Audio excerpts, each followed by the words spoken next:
ઝાલોદ તાલુકાના લીંબડી પોલીસ સ્ટેશનના પીએસઆઈ ગોહલ પોતાના પોલીસ સ્ટાફ સાથે કાયદો વ્યવસ્થા જાળવી રાખવા માટે પેટ્રોલિંગમાં હતા ત્યારે તેમને બાતમી મળેલ હતી કે એક સફેદ કલરની પિકઅપ ગાડી GJ20X1715 વિદેશી દારૂના જથ્થા સાથે લીંબડીથી લીમખેડા તરફ જવાની છે।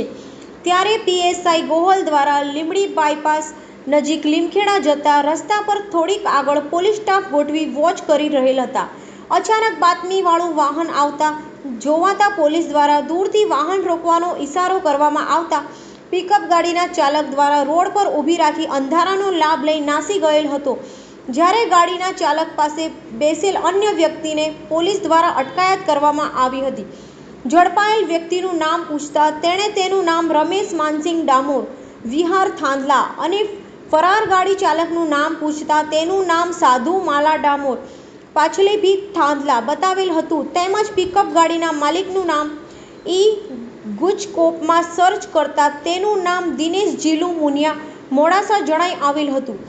પોલીસ દ્વારા ગાડીની તપાસ કરતા તેમને વિદેશી દારૂની કુલ 1008 બોટલ મળી આવી હતી જેની અંદાજિત કિંમત 1,42,560 તેમજ પિકઅપ ગાડીની કિંમત 5 લાખ થઈ અંદાજિત 6,42,560 રૂપિયાનો મુદ્દામાલ ઝડપી પાડવામાં સફળતા મેળવેલ છે તેમજ પોલીસ દ્વારા આ અંગે ગુનો નોંધી કાયદેસરની કાર્યવાહી હાથ ધરવામાં આવેલ છે।